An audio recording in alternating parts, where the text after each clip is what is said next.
Hello, everyone, and welcome to my presentation on succession planning. My name is Colin Blevins, and this is my organizational intervention presentation. So come along with me and witness the right of succession. I don't know why I keep trying to make these epics, but there you go, I guess. Now, succession planning in and of itself is pretty simple. Essentially, the purpose of it is to find and groom select employees to fill critical roles in case higher-ups get fired, retire, or die. Wait, die? Hold on, let me check the... Yeah, yeah, that's what it says. I mean, I suppose it's accurate, but sheesh, that's kind of morbid. Anywho, moving on from that little tidbit. Typically, the features of this style of intervention have to do with a particular or multiple higher-ups, a new recruit with some skills, and many, many, many training jobs. Let's dig into them, shall we? Now, there's 4 steps to this. Well, really only 3, but I like to end in an even number, so there you go. The first step is that a higher up or higher ups, usually involved in HR or CEO positions, will select an employee who has the qualities necessary to excel in a higher position. This is usually done within the pool of the organization's current employees. However, if one can't be found that has the appropriate skill set or qualities they need, they may hire from outside the program. Um,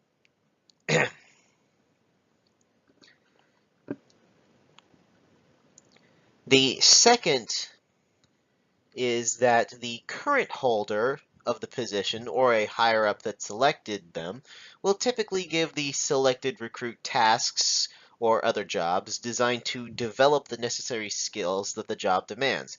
Oftentimes, the current holder of the title will also mentor them or give them special attention. In step 3, once the employee has been properly developed and groomed for the position, they will be slotted into that position when the key member leaves. It's also important to note that while focus is usually on a particular individual, this can also be done with multiple individuals, just in case.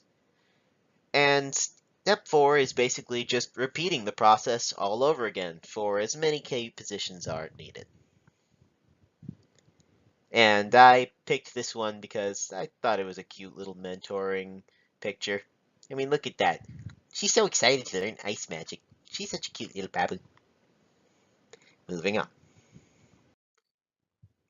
Now, of course, this style of intervention has its strengths and weaknesses.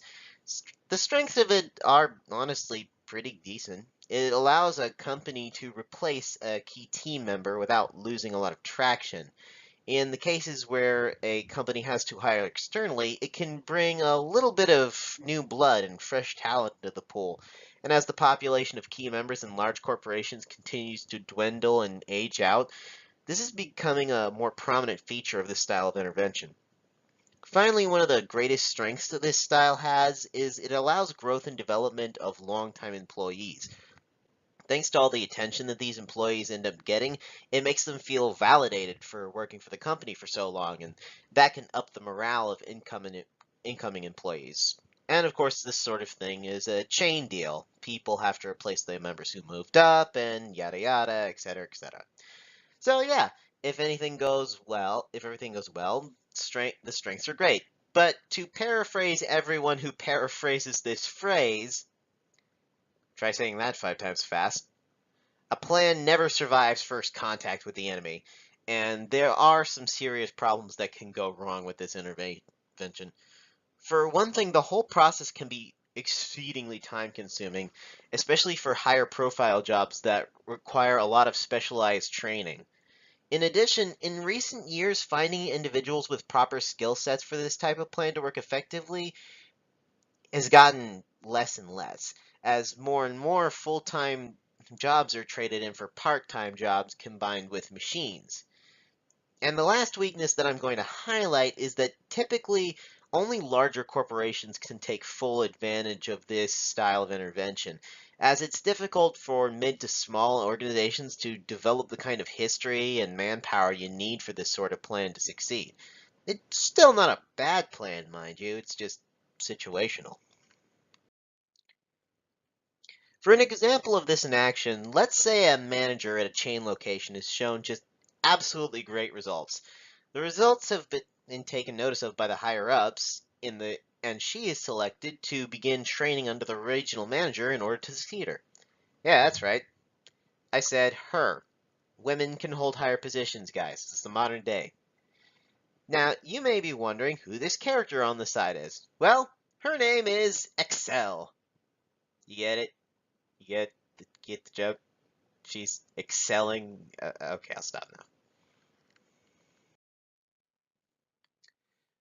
Now, for an example of the hiring version, let's say there's only one candidate to replace the head of marketing for a larger corporation, and that candidate ended up going to jail for committing fraud against the company.